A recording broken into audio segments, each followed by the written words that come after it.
Prophet Station Radio. Talk to the stone.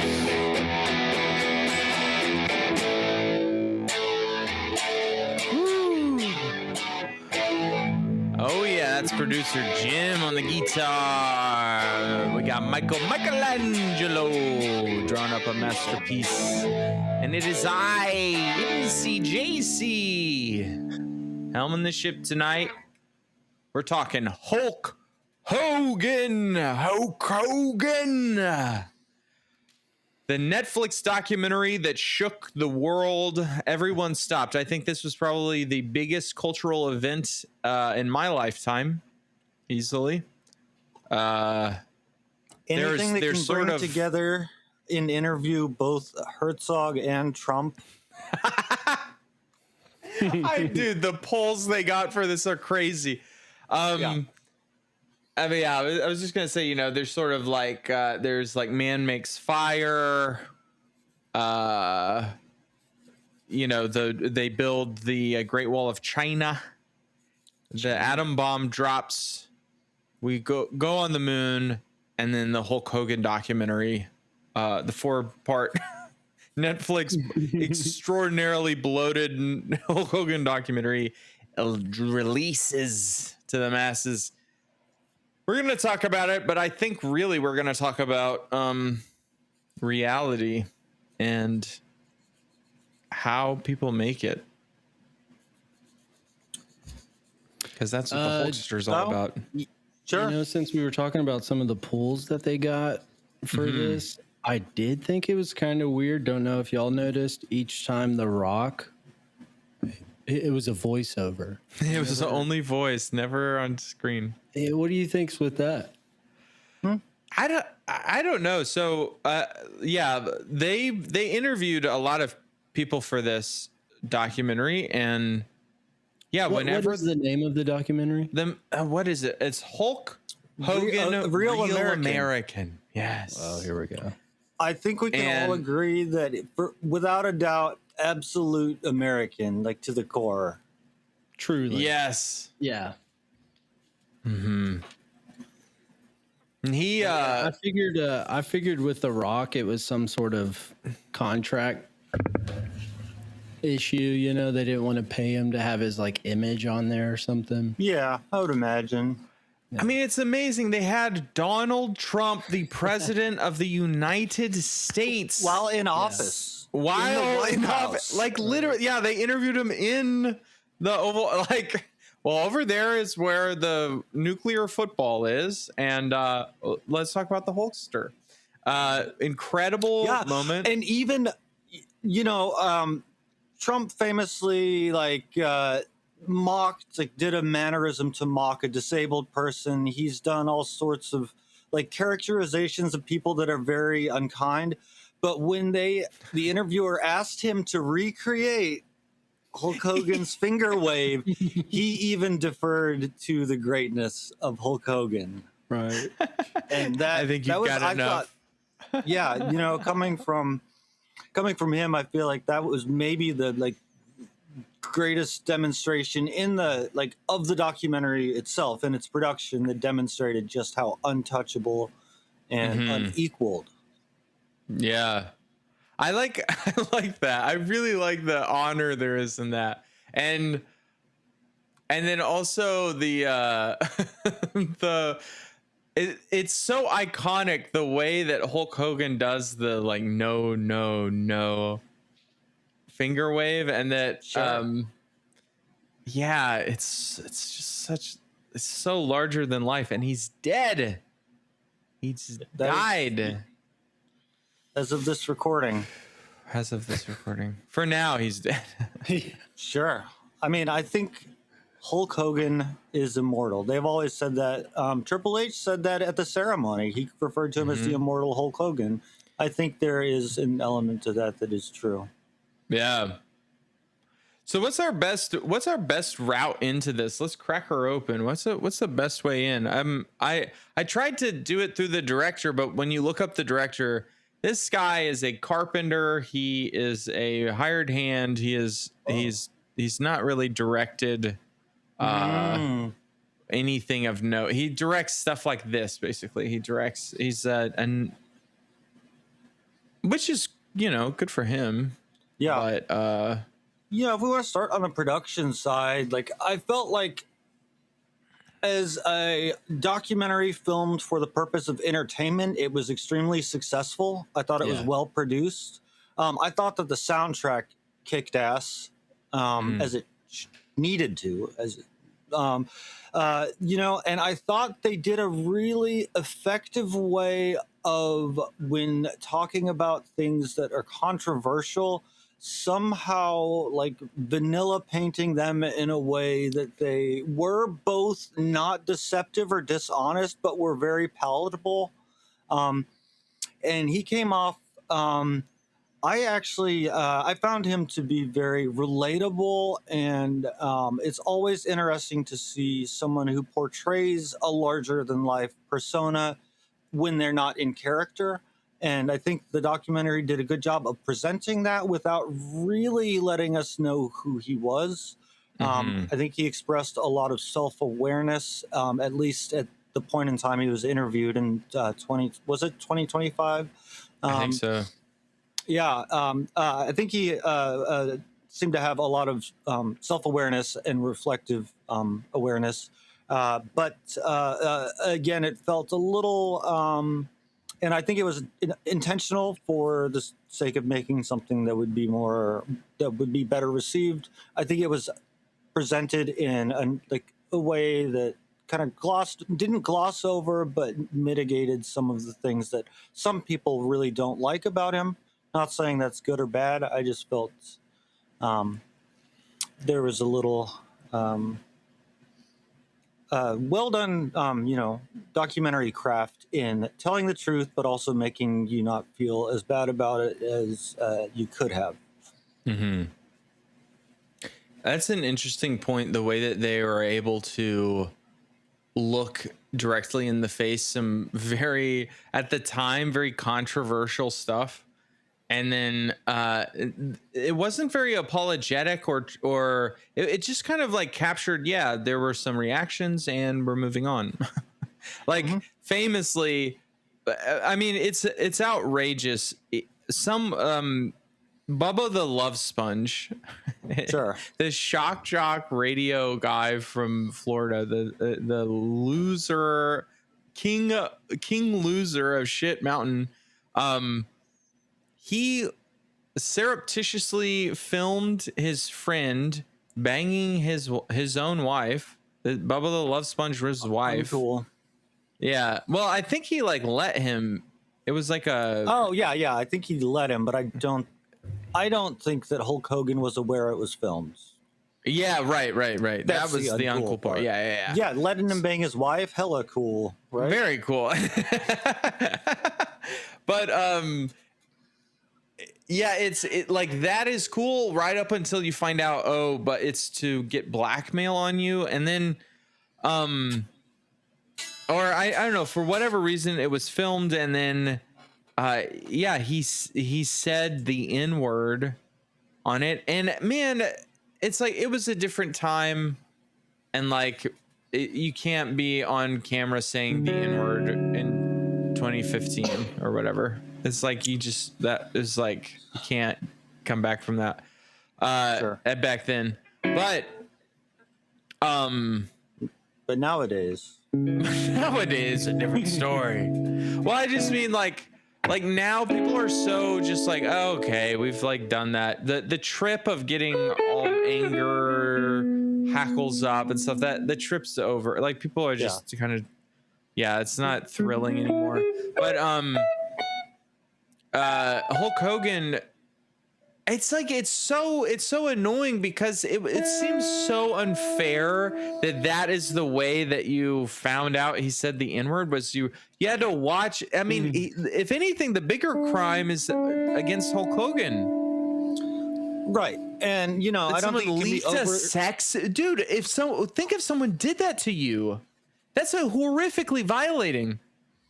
Oh yeah, and even people who don't like him personally, I mean, I'm thinking of I have some like very left wing people who, for their reasons that are very valid, like categorically despise him because of some of the sides that he's taken on various things, etc. But they still admire what he's done for privacy with that Gawker lawsuit. That was actually, aside from being the Hulkster.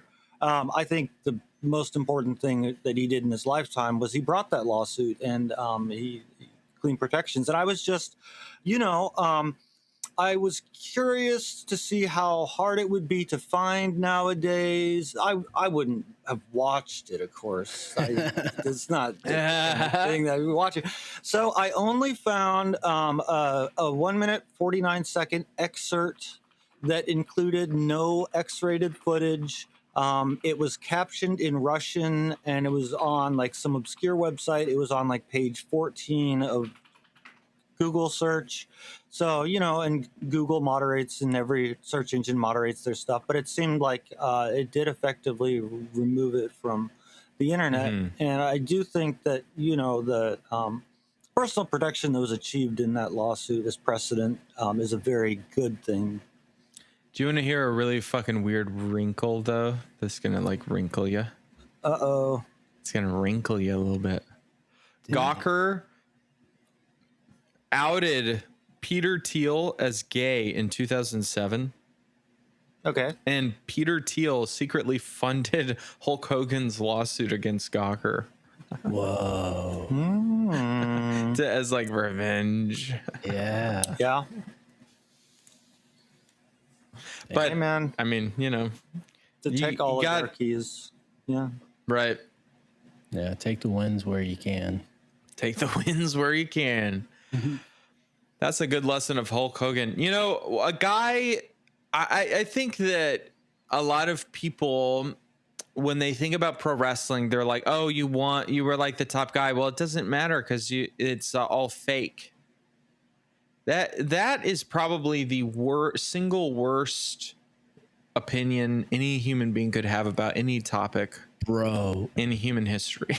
The interview where Hogan chokes the guy out. Yeah. Wasn't it because he insinuated that wrestling is fake? Well, not just that. He was like making fun of him, and like whenever Hulk Hogan would even barely touch him, he'd like fall on the floor and be like, he was like being he was teasing him. And then he was like, okay, choke me out. And then he did. He was like, oh yeah, sure. Right. Sure. Yeah. For that, the wrestlers were like, yeah, he's for me, about that whole episode, what stood out was Belzer like almost immediately came back with a $500,000 lawsuit for the injury. And Linda, whatever her last name was in marriage, it was probably Hogan, right? Linda Bolea. Yeah, I know. But good one. Good one. Thank you. I'm sorry. I was too slow. Well, I think it was debatable whether she married Hulk Hogan or Terry Bollea. That's a very good point. We need both to get for into her that and too. for him. But in any case, well, she said that at that time they were living on $3,500 a month. There's no way that's true. I agree. There's no way that's true. But I also think the idea that even though he was astronomically famous at that time, that Vince McMahon in particular, but just that the industry in general, I wouldn't be. I believe that they were not swimming in cash. Yeah. So okay, I wanna just make that a little bit clearer for the audience. The what's his name? Belzer.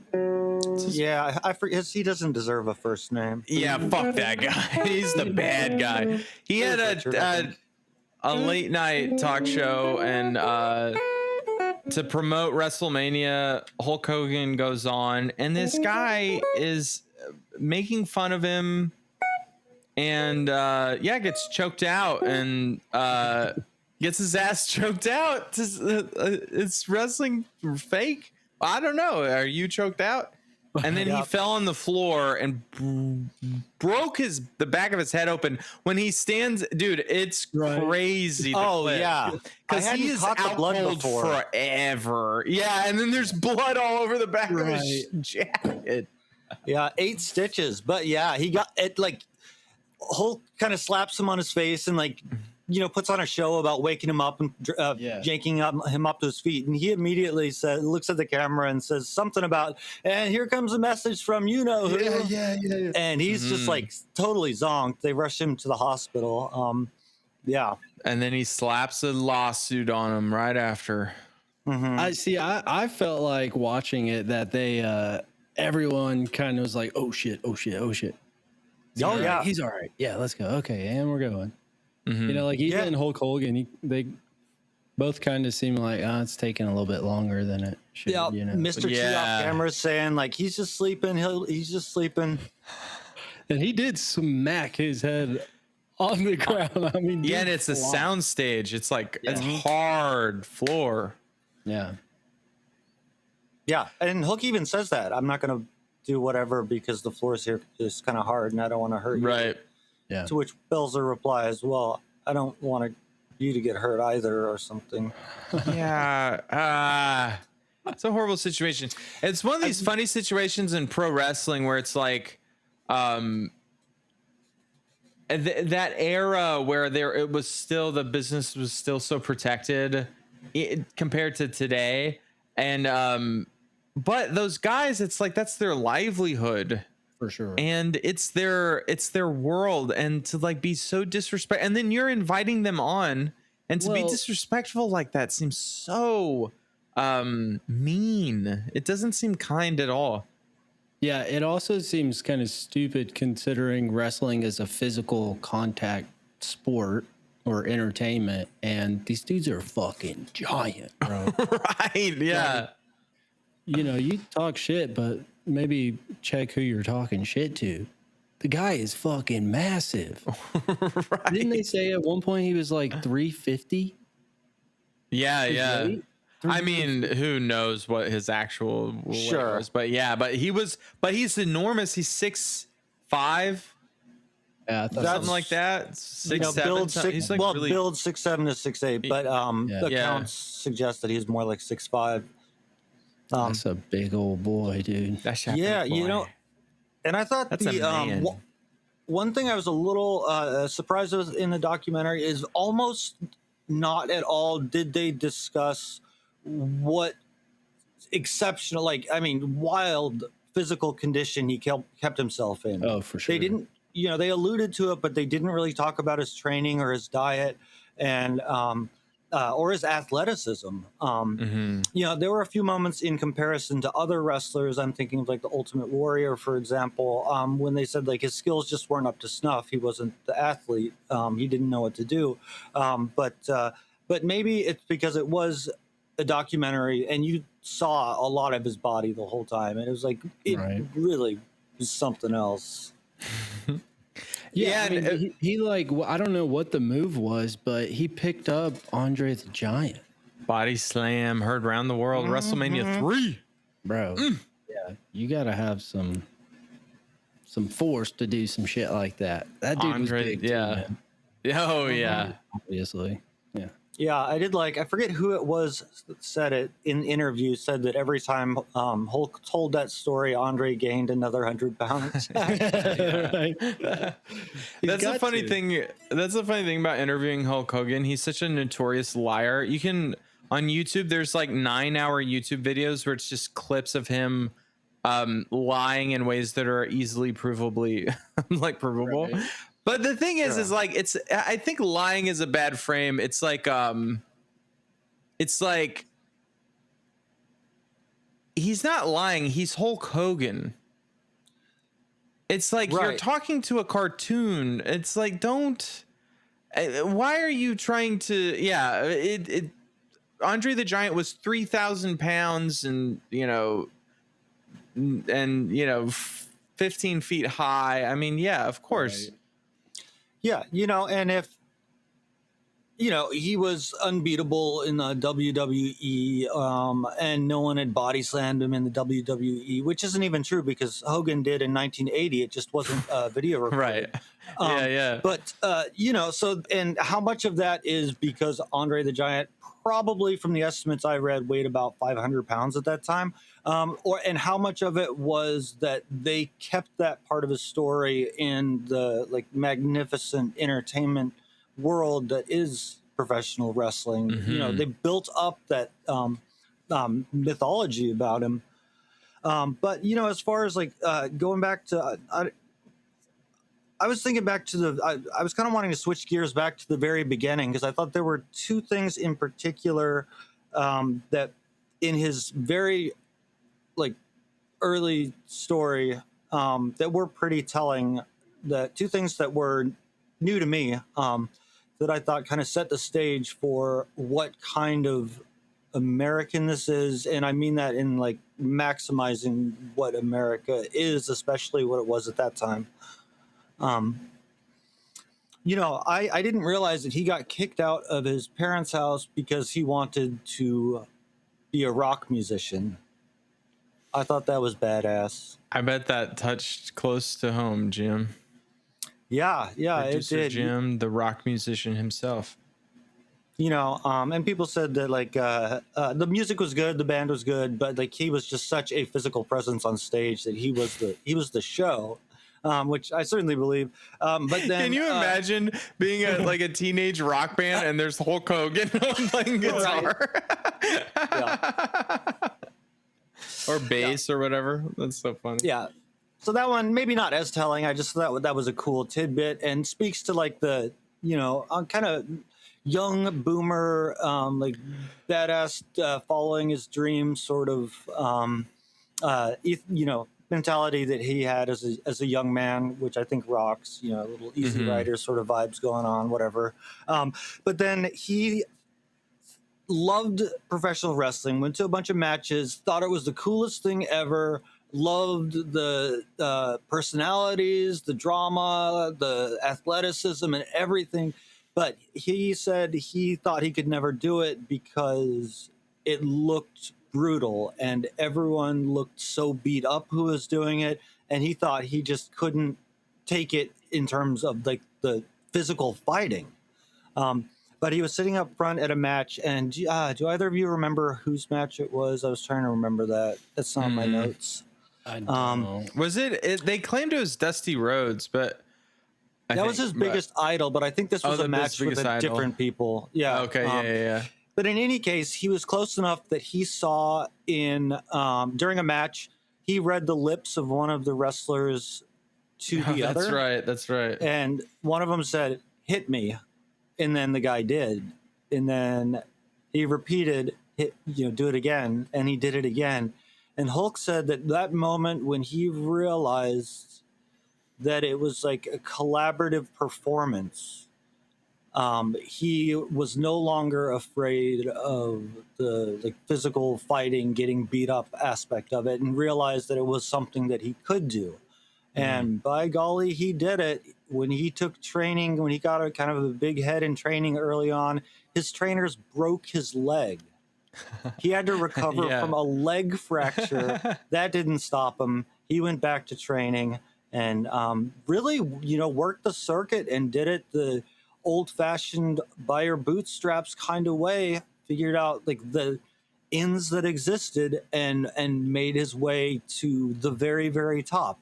And whatever else might be said of the guy, in America, like the American dream, a lot of it is starting from very humble beginnings, having a dream and making it happen through hard work and professional relationships, maybe screwing people over, whatever it takes. And he absolutely, and he did it all. I really liked when I'm really enjoying that trip down memory lane you took us on, and the moment. That moment where he realizes it's a work reminds me so much of when I fell in love with professional wrestling as a boy. I went over to my friend's house and he introduced me to wrestling, and I was like, "Oh, this is cool." And then there was like a lot of that. And then I think we were in a fight or something at some point, and my mom was driving me home from my friend's house, and she was like, wrestling is all fake. So like immediately, like day one of me finding out about wrestling, I learned it was fake. But I remember the moment I realized it was fake, I was like, oh, it's cool. For the record, it's not. Yeah. Right, of course. But I remember the moment it dawned on me. I was like, oh, this is extremely cool. This isn't just fighting. This is like something so much more magical and crazy. And it's like artistic and dramatic, but it's also athletic and manly. And like people do get extremely beat up. Like it's funny. Oh, yeah. Hogan thinking like, oh, if it's fake, then I could take it. By the end of his life, his body is so beaten and battered. It's crazy. His entire spine was fused. Yeah. Like that he was still walking around in those contemporary shots in the documentary is a miracle of science. Right. Like, I mean, not even of science. Like a person with those surgeries should not be walking. It's crazy. Yeah, I had a similar kind of thing. I had a really convenient juxtaposition.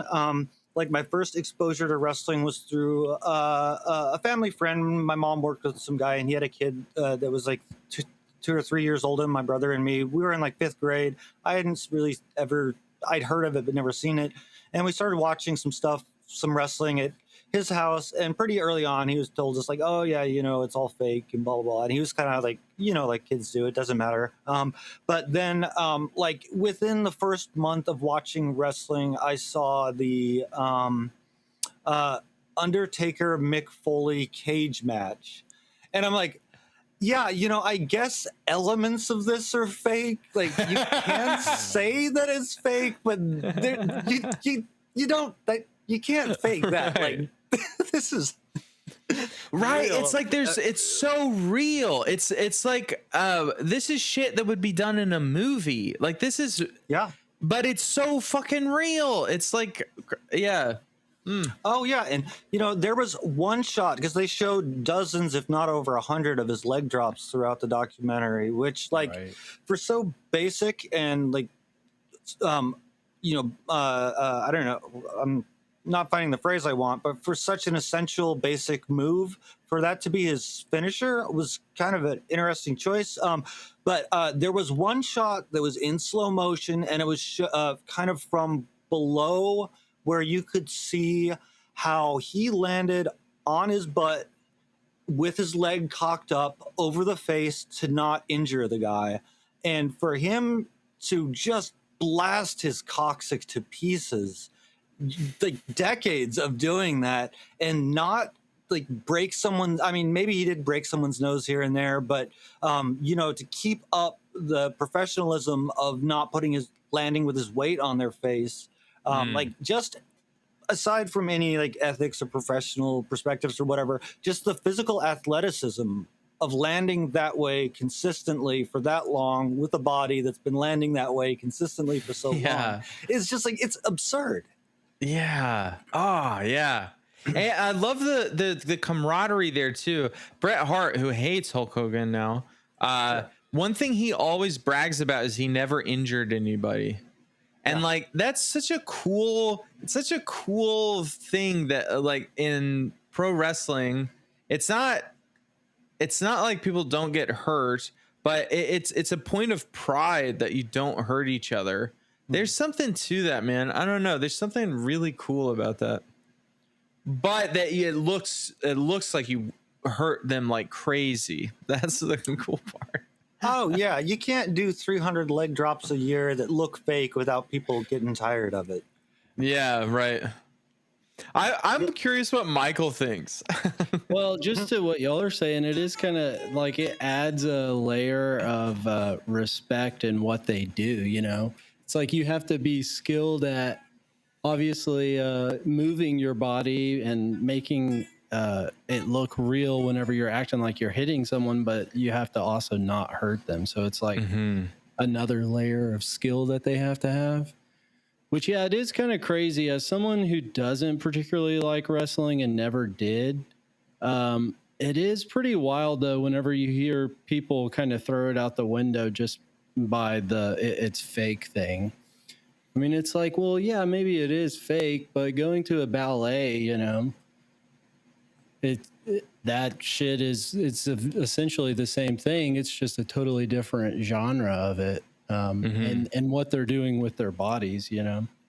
So that is that's kind of cool, and I hate to even say it out loud, but it's like the same thing with that boxer YouTuber, the Paul. Logan Paul, yeah, or Logan Jake Paul. Logan. One or the Which other. one boxed? I think Jake Paul boxed Mike Tyson, but Logan Paul is in WWE. Yeah, it's like no matter how much you don't like these people, it's like, damn. I mean, honestly, it's pretty impressive. Yeah, Whether they're boxing or wrestling, it's still pretty sick. But dude, honestly, I did not realize how much I didn't know about wrestling. And then even about Hulk Hogan, like my brothers watched wrestling and my dad watched wrestling. And so I was kind of around it, but I never paid much mind to it just because it wasn't for me, you know? yeah. So watching this documentary, I, for one, didn't realize how big the Hulk was. Does that seem weird to y'all? It seems so weird to me because to me, Hulk Hogan is like the biggest star. Well, and on top of that, I didn't realize, and this is just me not having thought about it as an adult, but I didn't realize wrestling wasn't always like the WWE or whatever. Some big conglomerate type thing that would just go to different cities and, you know, states or whatever. But apparently, so there were different areas for wrestling. Yeah, can I go off on that? Yeah. Dude, I have so much of this locked and loaded. Oh yeah. Yeah, so I actually, if I may just put a quick interjection in there. I thought Hogan's reflection on his success and how famous he was at various times was extremely measured and realistic. You know, and there was one time when he said specifically that after WrestleMania happened and the match with Mr. T was a big success and WWE went national scale instead of regional, that all of a sudden little kids wanted to meet Hulk Hogan instead of Mr. T and Rambo. And that was, you know, before our time. We weren't born yet. But it did get that big. He was the biggest thing. Yeah, no, I mean, I definitely got that impression from the documentary. I mean, pretty impressive. And again, it's like, you know, no matter what you have to say about wrestling or even the Hulk, to go from nothing to that is like impressive in and of itself, you know? Yeah, and he said that Hulkamania will be an era that historians will remember. First, he compared it to the Roaring '20s, which I thought, like, I don't hate that. I think he's being pretty realistic to say that. When he said World War I and World War II, I was kind of like, all right, that's too far. Yeah, he compared Hulkamania to winning World. Well, he didn't say winning, just like the era. Oh, right, just the era, but it was like World War II. Right. But anyway, okay. So I want to go off because this information in my head has to be of use at some point, and maybe it can be of use here if anyone is curious. Wrestling started with a bunch of carnies fixing real wrestling. They would fix the fights so they could gamble and win, right? That is such a sick storyline. Yeah, I know. Carnies are so badass. That's how it starts. And then they're like, oh yeah, and if we fucking fake this, we can wrestle way more nights a year because you can put less, and you can have a little control. So then you're off to the races. And what eventually ends up by the 70s, like when Hogan is breaking in, you have a lot of regional territories, and you would have the local promoter would have his wrestling company, and they would go around a circuit. Basically, it would be all the cities. You'd wrestle like this city the same night every week, and they did shows all the time. It's like a traveling circus. I mean, it's a traveling show. That's how they made their money. And then if they were real savvy, they had like a TV show on, like local TV. They helped build broadcast television because of that. And the TV would like get you interested, and then you'd buy a ticket to go see guys fight at the show. And that was all under this umbrella called the National Wrestling Alliance, the NWA, and that was like a mobster. It was like, yeah, they got in a lot of trouble, in fact, for some of their activities, you could say. But Vince McMahon Sr. owned the one up around New York, the event, what was Worldwide Wrestling Federation, and then eventually would become World Wrestling Federation.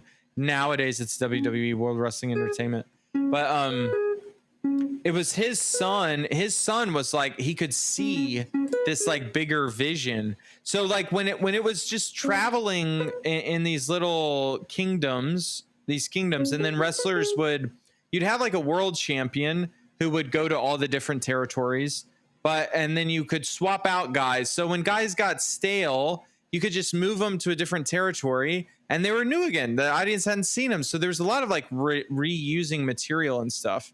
And you would just steal everybody's ideas. It's a very like an interesting creative atmosphere. And then what is so cool is that Vince McMahon Jr., he saw that like you could do this like national thing, this like big shiny thing. But I mean, every wizard needs like a workhorse. It's like a Gandalf needs an Aragorn. A wizard needs a king. It's like Vince McMahon needed a wrestler who could actually go the fucking distance with him, and that was Hulk Hogan. Like Hulk Hogan. Not only it's interesting. It's like he's not just taking the brutality of dropping that leg every night and like the beating on his body, but he's carrying on his back an amount of psychic and magic energy that is fucking unbelievable. And it was his ability to do that, to carry the weight of all that allowed the WWF at the time to like amass this like national presence that no one had ever done before. I mean, it hadn't been done before. It's been done now, so you can do it, but it had not been fucking done before. And it's like it took. If you don't have Hulk Hogan, I mean, maybe there's someone else who can fill the shoes, but dude, not many men could have filled those shoes, those boots. Well, promo over. On top of that too is, whenever he did eventually fall out of fashion, because like all things do, right? He still found a way to pivot on his own. And because, go from the golden boy to the villain, or the, whatever they call that in wrestling. Heel. Like the heel. Yeah. Yeah. Mhm. It's like, damn, that's crafty, man. And it's also, that's one of the things that, like, especially the first 3 episodes, I don't know about y'all, but I definitely felt pretty bad for the Hulk, like Terry, the guy, and just because, for one, his body, obviously, Jim, like you said, I mean, the guy just walking around, I mean, it's like, it's so true of so many different sports, where these guys are legitimately sacrificing their later years in life, the quality of life, Sure. to a degree that's like, ethically, I think there's a conversation to be had, but that's like that's a lot. And then on top of that, for him to want it so bad to the point that the Hulk was like, he was like chasing something which you can never have, he's chasing this thing, which it's always the pursuit. You'll never get that feeling of fulfillment from the thing that he's chasing, and for him to like, you could see, and that's one of the things I really appreciated about it, was that he seemed fairly sincere about a lot of it, and to have thought about it to some degree.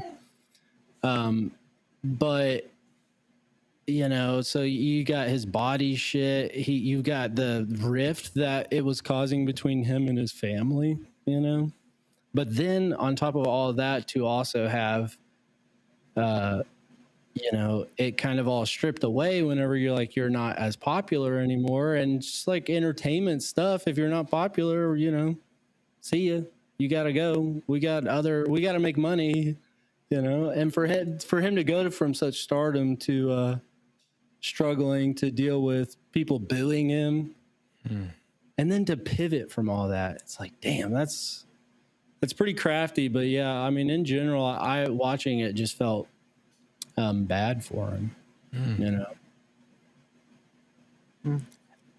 I'm really enjoying the love I feel from you, like for the man, the guy, like that was a man who for sure stood in front of that and got the cheers, and then had to watch that turn to boos. Yeah, it was always the ones too where there's a lot of like clips, obviously, and there's a lot of clips from someone, his wife, videoing at home, which those clips are where I really like felt most engaged with it, because you see a side of the myth, of Hulk. You see the side where he gets a moment of stepping out of the spotlight, but still being tied to it, and you could tell it's like whenever things were going good, he was feeling great. But in that period where he was really not doing so well in the entertainment industry,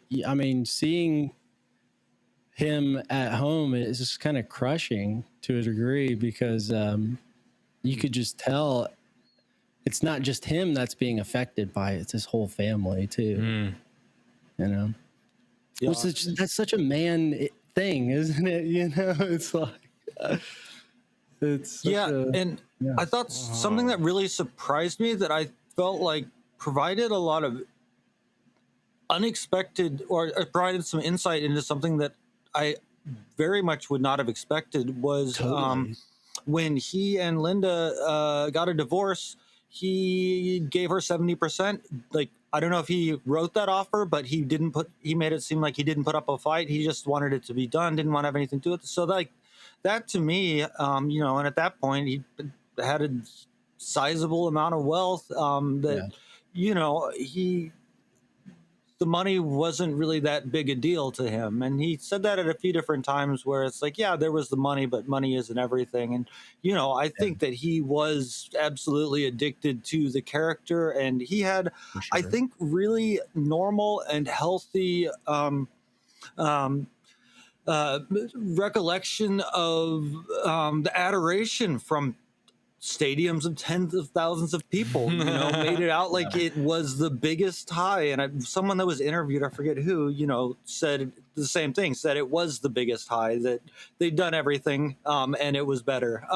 And like, I think he just loved that. And the one part that really touched me, and it's not to say that he cleaned up everything at this point in time, but he cleaned up some, was when his brother showed up unexpectedly outside of a place where he and Linda were lifting weights. And brother had gotten out of rehab and was going to meet up with him later that night.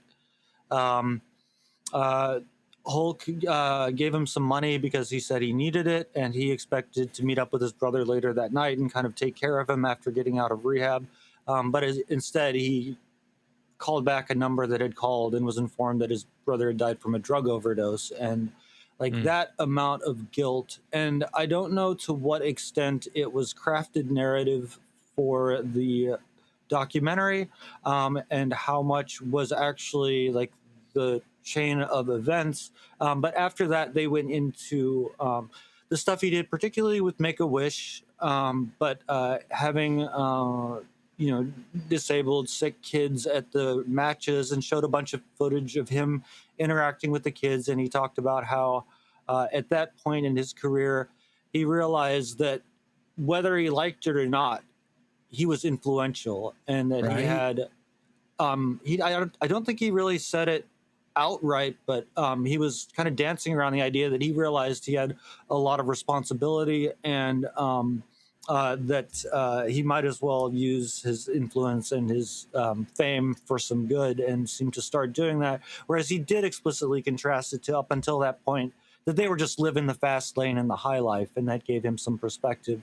And his last wife, it was briefly mentioned that she has an adult, then adult, autistic child, and that gave him a lot of inspiration. And he was involved with things like the Special Olympics, and with other children and in needs and with disabilities. And I thought,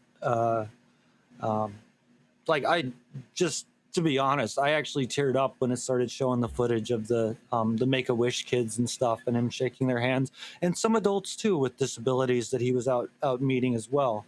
And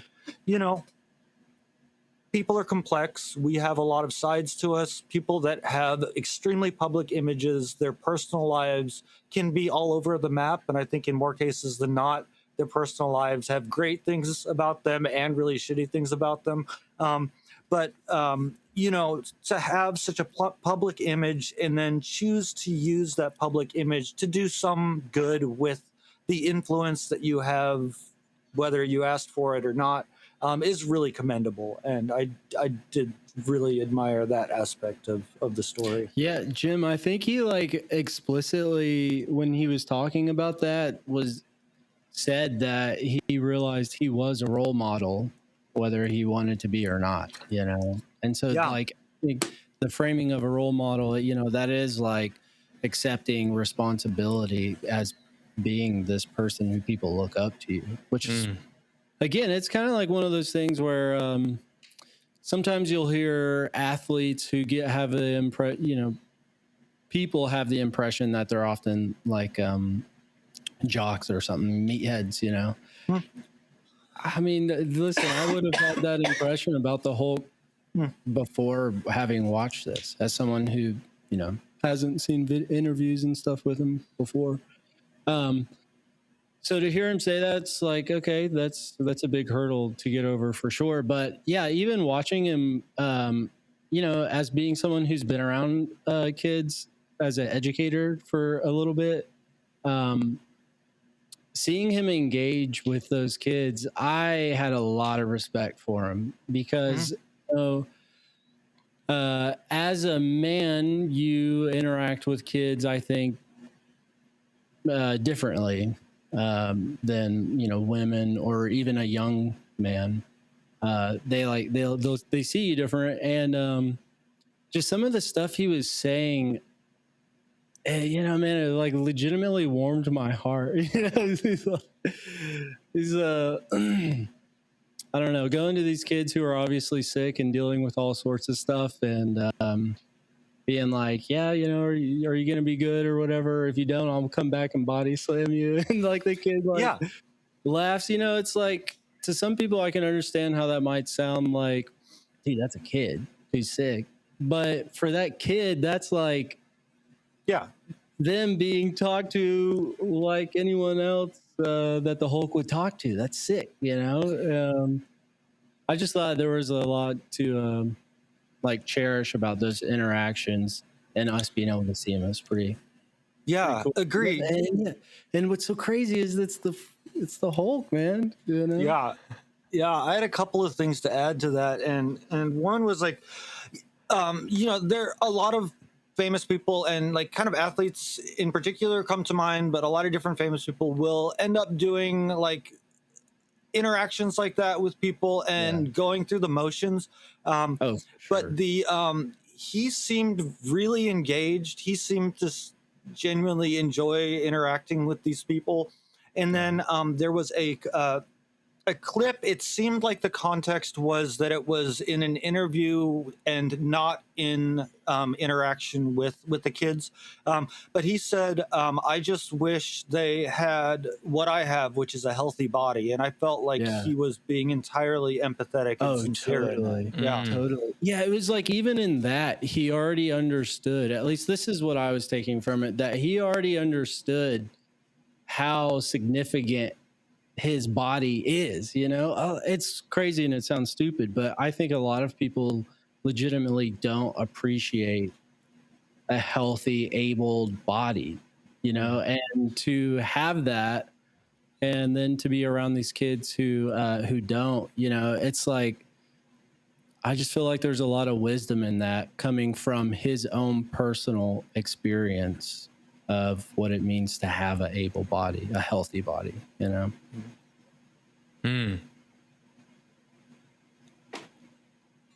But, you know, here's the thing. I'm still not sure what, because you'll know from watching wrestling, I don't understand what the big controversy about him using steroids was. Yeah, I know. You know, I get it if it's like a sport and you're in a league and the league rules are no steroids. But I guess steroids, it's going to sound so stupid, but are they illegal today? Like if you wanted to go buy steroids from, I guess. You can get them pharmaceutically for, there are like, for sure. prescribed reasons. Yeah. But, the steroids, the anabolic steroids that he was using were not legally sourced. They were sourced through a doctor. They were pharmaceutical, but they were, fraudulent claim, I think, right? You know, fraudulent. Yeah. I think to me, it's kind of part of a bigger, the shadow side of the industry, which is like, wrestling is magic in every sense of that term, from magic trick to magic, like real magic. And part of that is like the thing you see isn't the whole thing. There's like all the stuff that goes into that. And like, a lot of that stuff is stuff you would not want to see. And I think something you wouldn't want to see is Hulk Hogan, the hero, taking illegal drug, like sourcing illegal drugs and taking them and like, you know, not living a healthy lifestyle, but doing this sort of,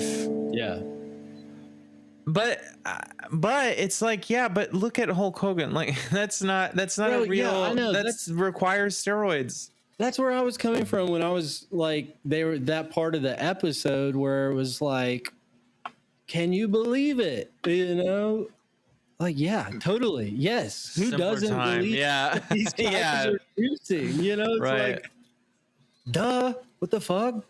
Nowadays they do a lot of testing, but there's this even in wrestling. In wrestling, they do well because they've been in so many scandals and bad things have happened from what wrestlers do backstage, like roid rage or something. Yeah. And like combine that with CTE, and you get someone like Chris Benoit who like really spun out bad, and so. They do testing, but you look at the guys and it's like they're clearly doing lots of steroids. They're just they cycle it differently. I get a feeling they probably let people know or something. But the doping technology and science that goes into it, that shit's fucking world class, dude. Right. I mean, it's like that with the Tour de France. You know, they're coming up with some creative ways of getting your body in the shape Yeah. it needs to be. Right. Yeah, and these guys are also on the road all the time. So, like, how are they going to have the time to recover and to exercise and to? Yeah, I mean, obviously they're going to do steroids. He did get big, though. Here's something. Let's talk about this. Proof is in the pudding. Yeah, Bro, that's right, baby. I mean, that's American in my Yeah, view. totally. The early Hulk, his appearance was so different from the late Hulk. And I'm not even talking about just muscular wise or tone wise, but like his face. Mm-hmm. Did y'all because like Age is a whenever bitch. we were watching it, the first few episodes was like, dude, that does not look like the guy in my mind that if I were to think of who's the Hulk. Well, he eventually gets to it, but because his face like gets slimmer, Yeah. you know, and more like his features are more pronounced. Whereas early on, he looked like his face looked fat or something, you know, like it was holding a lot of fluid or something.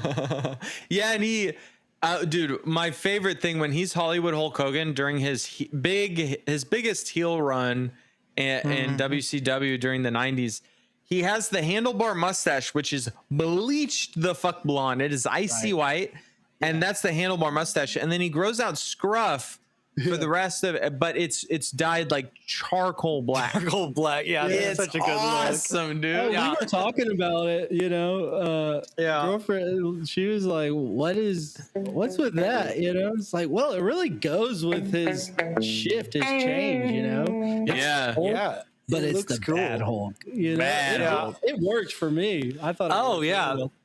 Also, sure. how And- appearances, bro? He pulled off being bald, and I'm. Oh, you know, yeah. Some people are like balding. This He was bald. He was bald. But the skullet, I Dude, loved, so you know, when he was, that showed some clips of when he wrestled the Body in the early 80s. And for like the prime specimens of masculinity to both have like stringy skullets, just rocks so hard. Yeah, and Hogan too. His hair is weirdly silken, Yeah. so Yeah. it's like it's a Well, my very dad's was like that. weird. Huh? Yeah, my dad's was like that. He was bald and he rocked a skullet for, I mean, pretty much since he was 25, and it Yeah. was very wispy in texture.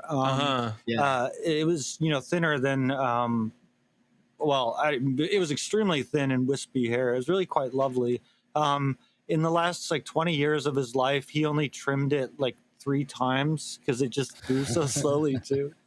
Which, you know, if you, the age of the hair itself, if it's not getting cut as often, it gets thinner too. But yeah, that wispiness, because you know, I always I thought it was funny seeing some of those candids of female fans commenting on how handsome he was and stuff like that.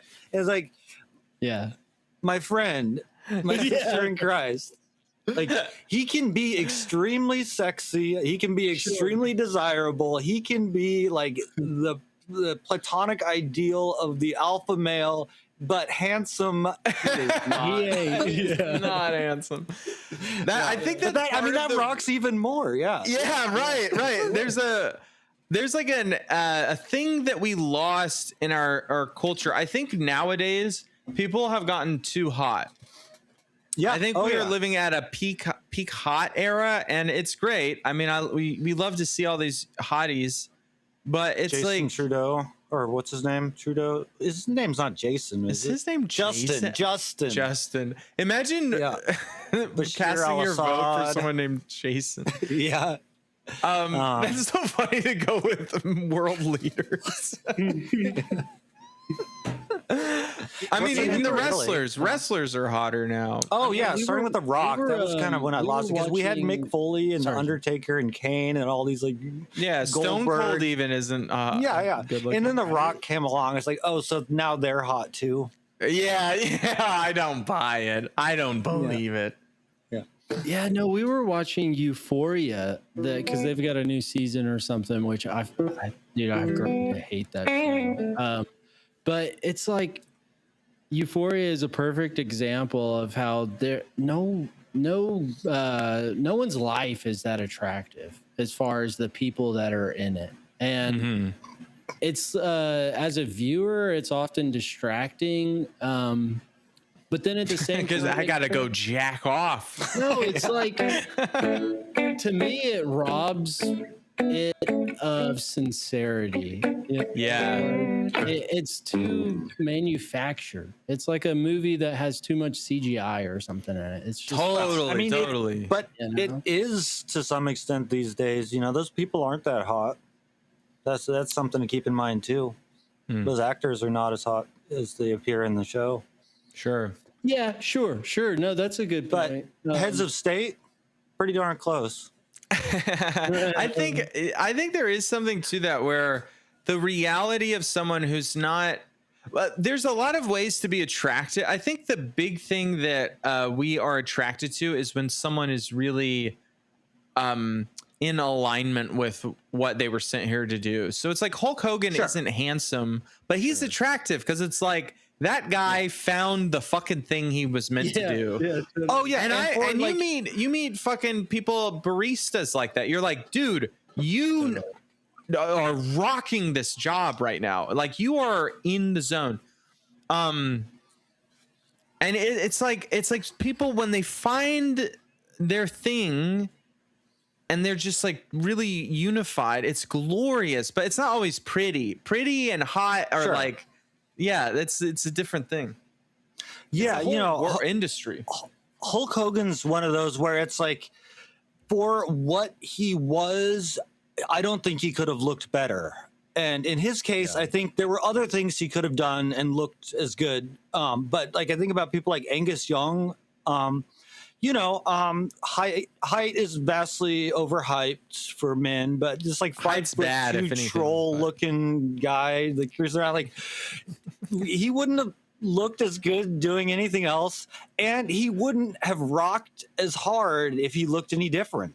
And and that I see that sometimes when I meet healthcare providers, when I meet baristas, whomever. When someone fits their role, it's like a maximization of themselves and also bringing to the role, something extra. You love to see it. I know we're reaching time, but I want to. Before we go, I was finding something so interesting that the big news story this week was the assassination attempt on the president's life. So the president was on the documentary, which is crazy, talking about Hulk Hogan, and Donald Trump comes from the wrestling world. He Trump Plaza hosted lots of WrestleManias. Trump participated in a wrestling match at WrestleMania versus Vince McMahon, where Stone Cold Steve Austin was the referee. I forgot Stone Cold refed. That's awesome. Yeah, he ended up giving both of them stunners. So. Oh yeah, I didn't remember that when who was it? Hulk at when he was fighting the Iron Sheik, that Muhammad Ali got in the ring. Bro, that was so sick though. And dude, I'm sorry, Jonathan, just real quickly, the Iron Sheik. Yeah. What a sick character. The guy looked the part. My God. Totally. And wasn't he like the bodyguard to the Shah of Iran? At previously, yeah. Yeah. What, Jonathan? But was the wrestler actually the bodyguard? Yeah. That's what I thought the documentary said. Hey, folks, just so you know, Wikipedia's gotten less traffic this year than last year, and they're a little short on funding, so donate. Can you give them $2-3? Come on now. Yeah, right. Iron Sheik, let's find out.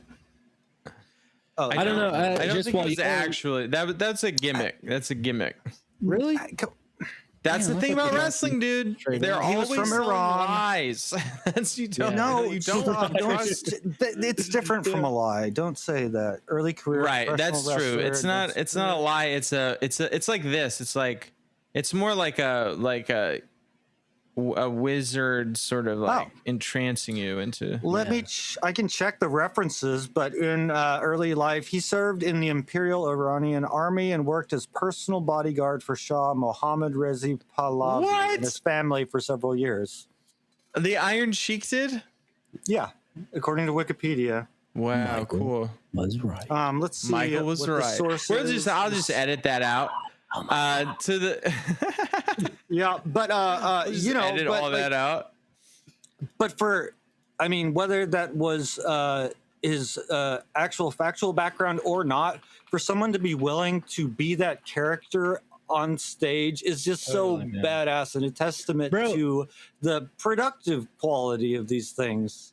Yeah, well, I think it speaks to also like, you know, I don't have any really formulated thoughts on it, but something about the audience being like open to that as well, you know, which I think makes wrestling audience different from maybe any other one, where it's, you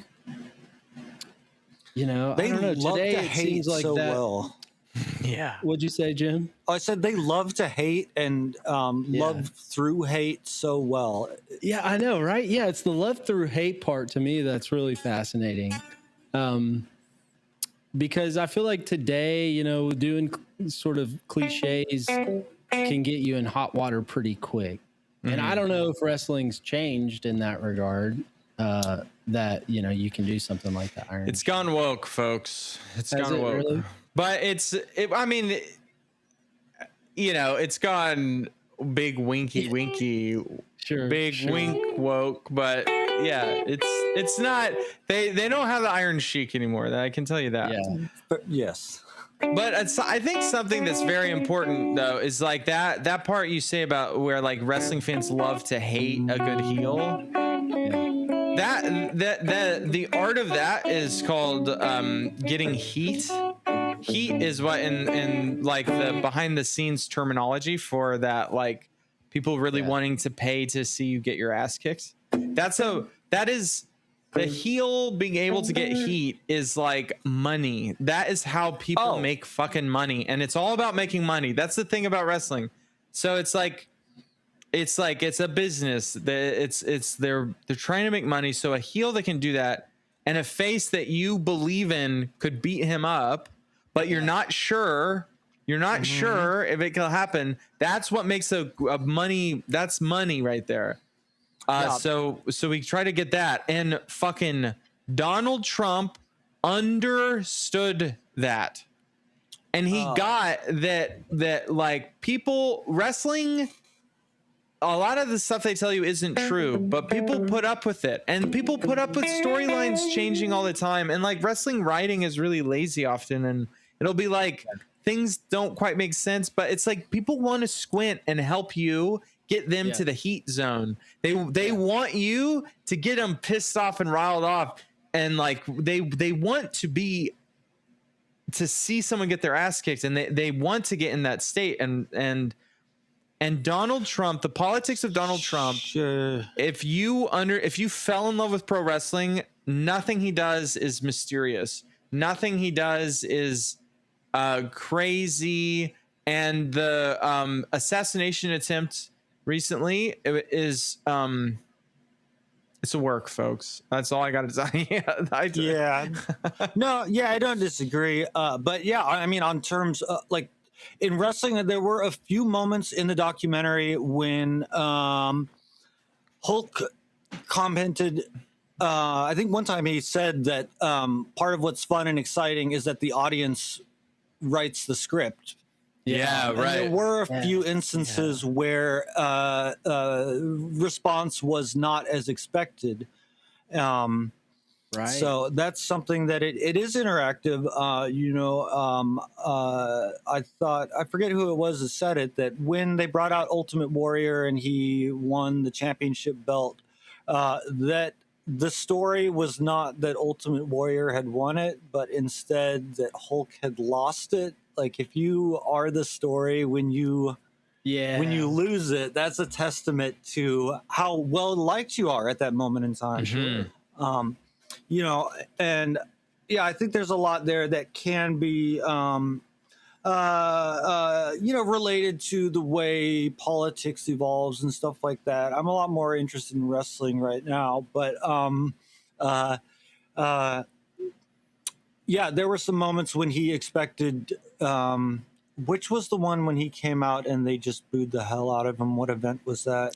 That was the Netflix premiere of Raw, which ended up being Right. Yeah, when Raw moved to Netflix, this was a huge thing. Hogan comes out and they booed him. And it ended up being his last time in front of a wrestling audience. Damn. That's brutal. It's the way she goes. I don't know, man. I'm having a hard time getting over this hump of like, what is it about wrestling fans that makes wrestling what it is? Because I don't think they're. I don't know. I don't know that I've ever really been truly a sports fan. It's like in Arkansas we got the Razorbacks, and so it's like everyone's a Razorback. But well, it's not. I don't think of them as I don't think of us as sports fans. Because it really is more like I think of it as people who would really appreciate Wagner, for example, but think that they're too tough or not sissy enough. I mean, that's a whole nother discussion. He had some nationalist ideas that, he did, but that's not the most important thing about his work. He was not involved politically whatsoever during his lifetime. He's one of the most important composers for a lot of reasons. But yeah, I think it's for people who really like drama and craft and production. But also like, because I have been a wrestling fan since I was probably 11, 12, on and off. I don't keep up as much as I used to, but there's an element of it where it has like all the stage drama that these other art forms do, but it's also like a shit kicking good time, and it is tough. So if you're one of those people that thinks you're too tough for a Verity or whatever, which no one is, by the way, great stuff. But it's got like it combines a very basic sort of common denominator appeal with huge possibilities for narrative and personality, and just like athleticism that is in what it is unmatched, and puts it all together in just something that is just so extra and so ballsy at the same time. Yeah. Well, yeah, it does. Hell yeah. I that promo got me hyped, Jim. It's I think that there is something about it that is actually more honest as an entertainment form. Both from the production side, but also the consumer side. It seems like there's an honest relationship between the two. And then on top of that, from the production side, there's also like this creative and explorative aspect that, like, I don't know. I mean, sitting here now, I can't think of really other entertainment forms that are willing to go the way that wrestling does. Even just like, I remember several like glimpses of Stone Cold Steve Austin being at the arena, but it's like he's in the back where limos come in, people are coming and going, it's like the entrance for the wrestlers or whatever. And then they get into some scuffle, and it's kind of like a window behind the scenes, but still production too. Yeah. And in that way, it's like really creative and, like I said, explorative. They're willing to like try shit out and see how it, even like cage matches and shit. And it is, and like you invite in. Oh, sorry. I was just gonna say really quick. You invite in 20,000 public people to be part of the show because they're an audience. They're in the fiction Yeah. Because the fiction is that they're in a stadium of people that think it's real. Like you're in the show if you're, Sorry, Jim. Oh yeah, and I was just gonna say, and like as far as like from a writer's perspective, and I do get the impression that like with the storylines in wrestling, they get broad strokes, and with matches they'll I forget what the phrase was, even though they used it several times, but you know the winner will be decided in advance, and who looks good during the match will be decided, but that doesn't mean that it's scripted in that sense. So they're still out there winging it, and you know, the audience may respond very differently than anticipated. So from a writing perspective, especially when they're in the season going, you know, something might happen tonight that when you film next week, like every direction you thought it was headed, you have to rewrite. But then also you know, the energy and the feelings, like Hulk was talking about the moment when he came out while the outsiders were beaten up. Was it Bret Hart? And Gene, right? Okerman was the had the mic, and he like accidentally didn't intend to, but made Gene's face bleed, and the audience just going crazy for that. He like realized in the moment, and that like I imagine that the outcome was decided, but when he heard the audience's response to the blood, it just like he fully got on board with like, I'm just gonna be such a bad boy, and you know. So in that sense, like it is simultaneously scripted and improvised. It's like the story it's skeleton scripted, and you know, it can change pretty quickly, which is pretty unique among narrative art forms. You write a book, you write a play, you write a TV show. Even you know, if you're doing improv theater, then you're not really carrying storylines from night to night. So you know, it's cool in that regard. Yeah, and just like briefly, it's making me think of that movie called Birdman. Which is an excellent movie. You know, but it's like it's a movie about a play, and it's all done in one shot, and it's just like this cool blending of media and storytelling. That I think is in a way similar to wrestling. A really cool dimension to that, the blending that's going on now, is wrestling fans. Being a wrestling fan is also being aware that it's fake, that it's a show, and following the behind the scenes business aspect of it. And a lot of that unfolds now on social media and stuff. Okay, but what is a work and what isn't? What is like now we're in this blended, it's like, okay, well, they can work that, and it's like sometimes real stuff does happen on social media, because these are people just with social media accounts. These are lunatic wrestlers with social media accounts, but they're also trying to sell t-shirts and matches and stuff. So it's like, you never know when you're getting fucking worked. It's like the level of work now is in this new territory where it's like, I love that about wrestling, is that you never actually quite know what's real. You never actually do. It's delicious.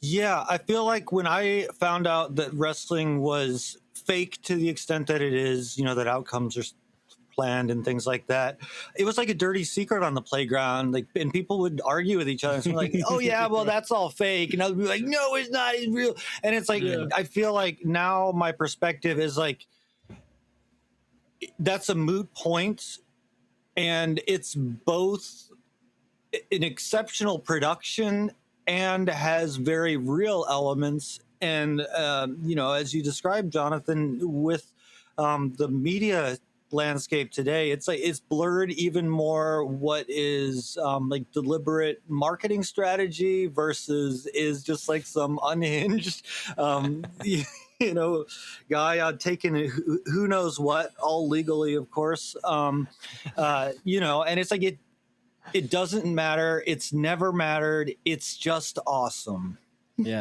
Hell yeah. Jim's coming in with the promos today. I'm fired up. I think everyone should have more promos, just in general. Like, I'm tired of seeing like a picture of, I don't know, a quiche you made or whatever. When I see your reel, I want it to be like 10 seconds of just like bleeding from your eyes, pumped about something. Just feed it to me. Because, at the end of the day, like, what Hulk really brought was this sustained energy for, I'd give him from like 78 through about 98, where I'm sure he got exhausted. I'm sure he rested and stuff, but it was just such a pure streak of energy. And despite what all was going on the backstages, except for the last few years in that time frame, it was all positive in appearance. And it was just like stoked to be an American, stoked to be living the dream. Paying lip service to living healthy, but you're taking steroids backstage, like, just fucking, like, absolute real American. Have you guys tried the beer? Have we what? That's a white chip where I come from. Have you tried the real American beer? No, I don't even know what it is. Isn't that his beer brand? Yeah, is that real? He has beer. Yeah, yeah. It's real American. Yeah. Oh, yeah. Way. It has an Stone Cold has beer too, obviously. I can believe that. Yeah. Real American beer. Yeah. I mean, I don't know if y'all drinking is bad. Don't do it. Do y'all follow Hulk Hogan, or I'm sorry, Stone Cold Steve Austin's Instagram or social media? No, sometimes people will send me pictures of him with his cats, because he has. Well, that's where I was gonna go with it. It's just he's incredibly sweet to his farm cats, which are I do follow cats. I follow the cats. I don't follow his general. Yeah. I think the interesting thing I'm picking up on about wrestling, which is I think rarely touched on, is how much it's all about love. It's really it's about the love, like Hogan in a lot of ways. I think he was seeking a lot of love. He was there to bring that hype, that energy, and just be in the heat, in the hunt with it. I mean, I've loved a lot of things in my life, but I think pro wrestling was my first love, and she will always be my last. I love pro wrestling. As someone who was not into wrestling, I thought the documentary was pretty good. Mm-hmm. Just final thought there. I think there are better wrestling documentaries, but also, man, Hulk Hogan deserves his Netflix series, certainly, if anyone does. So, Michelangelo, why don't you show us what you made today? It's not much, man. I'm so tired. I don't know how good that you can see that. Beautiful. He looks like a wrestler. Yeah.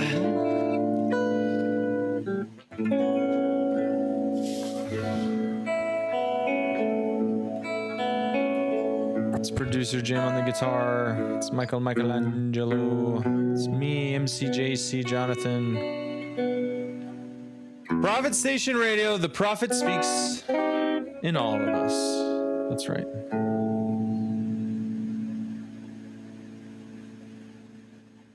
Did we do it again or what? And that's a wrap. Did we do it again or what, boy? Man.